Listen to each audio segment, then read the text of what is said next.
मेरा नाम परविंदर सिंह है और आपका मेरे चैनल में बहुत बहुत स्वागत है। आज हम आपको क्लास 9 के चैप्टर फर्स्ट संख्या पद्धति को पढ़ाएंगे। इसमें हमारा सबसे पहला टॉपिक है संख्या रेखा। उसके बाद प्राकृतिक संख्याएं, पूर्ण संख्याएं और पूर्णांक, इनके बारे में हम आज पढ़ेंगे। तो हमारा सबसे पहला टॉपिक है संख्या रेखा। संख्या रेखा को हम समझ लेते हैं। संख्या रेखा क्या है? ऐसी रेखा जिस पर वास्तविक संख्याएं प्रदर्शित की जाती हैं। ऐसी रेखा जिस पर वास्तविक संख्याएं प्रदर्शित की जाती हैं संख्या रेखा कहलाती है। जैसे हमने एक रेखा ली है, इस पे हमने कुछ संख्याओं को प्रदर्शित किया है, तो ये जो रेखा है हमारी वो संख्या रेखा कहलाएगी। स्टूडेंट्स, आगे हम प्राकृतिक संख्याओं के बारे में पढ़ेंगे। प्राकृतिक संख्याएं क्या हैं? तो स्टूडेंट, प्राकृतिक संख्याएं ऐसी संख्याएं हैं जो गिनती की संख्याएं हैं, यानी जो संख्याएं हम गिनने में यूज करते हैं वो हमारी प्राकृतिक संख्याएं कहलाती हैं। ये हमारी 1 से स्टार्ट होके 1 2 3 डॉट डॉट डॉट, यानी इसका मतलब है 1 2 3 4 5 6 ऐसे बहुत सारी जो हमारी आगे तक की संख्याएं जो हैं वो सारी क्या कहलाती हैं? प्राकृतिक संख्याएं कहलाती हैं। ठीक है, 1 2 3 से लेके 100 तक, 100 से आगे 1000 2000 3000 ऐसे हमारी प्राकृतिक संख्याएं आगे चलती रहती हैं इनफाइनाइट तक। स्टूडेंट्स, हमारा अगला टॉपिक है पूर्ण संख्याएं। पूर्ण संख्याएं क्या हैं? पूर्ण संख्याएं वो होती हैं यदि हम प्राकृतिक संख्याओं में शून्य को शामिल कर दें। समझिए जरा इसको।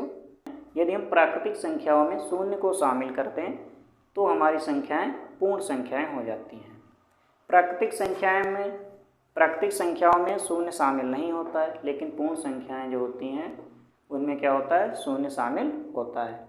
तो ऐसी संख्याएं जिनमें शून्य शामिल होता है, यानी जो शून्य से स्टार्ट होकर 1 2 3 डॉट डॉट डॉट डॉट ऐसे इनफाइनाइट तक जाती हैं, ऐसी संख्याएं पूर्ण संख्याएं कहलाती हैं।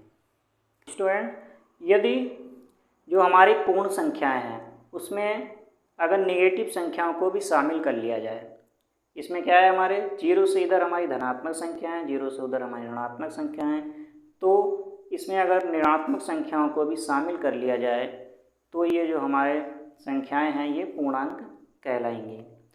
यहाँ पर हमारे पास 2 टाइप के पूर्णांक होते हैं। एक तरफ होते हैं धनात्मक पूर्णांक और दूसरे होते हैं ऋणात्मक पूर्णांक। धनात्मक पूर्णांक जो होते हैं वो पॉजिटिव होते हैं, यानी धनात्मक होते हैं, और जो ऋणात्मक पूर्णांक होते हैं वो निगेटिव होते हैं। अब हम पढ़ेंगे परिमेय संख्याओं के बारे में। तो स्टूडेंट, परिमेय संख्याएं क्या होती हैं इसके बारे में जानते हैं। वे संख्याएं जिन्हें P/Q रूप में लिखा जा सकता है। वे संख्याएं जिन्हें P/Q रूप में लिखा जा सकता है परिमेय संख्याएं कहलाती हैं। परिमेय संख्याओं में जो बटे में लिखा है Q, जिसको हम हर बोलते हैं, वो कभी भी 0 के बराबर नहीं होना चाहिए। ठीक है, तो परिमेय संख्या क्या है? वे संख्याएं जिन्हें P/Q रूप में लिखा जा सकता है जहां Q बराबर नहीं है 0, यानी Q कभी भी 0 के बराबर नहीं होगा। जैसे कुछ संख्याएं हम ले लेते हैं, जैसे 2/3 4/5 3/8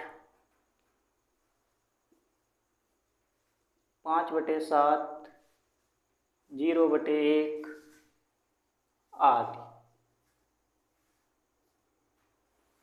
तो स्टूडेंट्स, जो हमने ये संख्याएं लिखी हैं 2/3 4/5 3/8 5/7 0/1, ये हमारी सारी संख्याएं क्या हैं? परिमेय संख्याएं हैं। स्टूडेंट्स, आगे हम तुल्य परिमेय संख्याओं के बारे में पढ़ेंगे। तुल्य परिमेय संख्याएं ऐसी परिमेय संख्याएं हैं जिनका जो सरलीकृत मान है वो निश्चित होता है। जैसे अगर हम संख्या 1/2 ले लेते हैं तो इसकी तुल्य जो परिमेय संख्याएं होंगी वो होंगी 2/4 3/6, 4/8, ऐसे बहुत सारी आप तुल्य परमेय संख्या निकाल सकते हैं।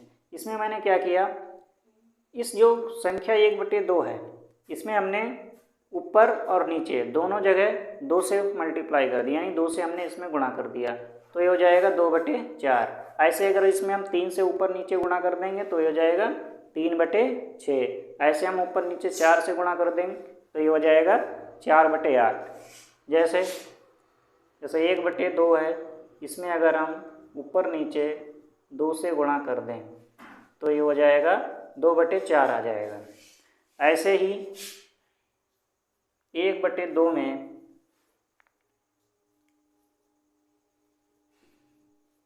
3 से गुणा कर दें तो ये हो जाएगा हमारा 3/6, तो हमारा ये 3/6 आ जाएगा। तो ये जो हमारी परमेय संख्याएं हैं 2/4, 3/6, 4/8, ये हमारी 1/2 की तुल्य परमेय संख्याएं होंगी। तो स्टूडेंट्स, आज की क्लास में बस इतना ही। इसके आगे का जो है हम अगली क्लास में पढ़ेंगे। तब तक के लिए धन्यवाद।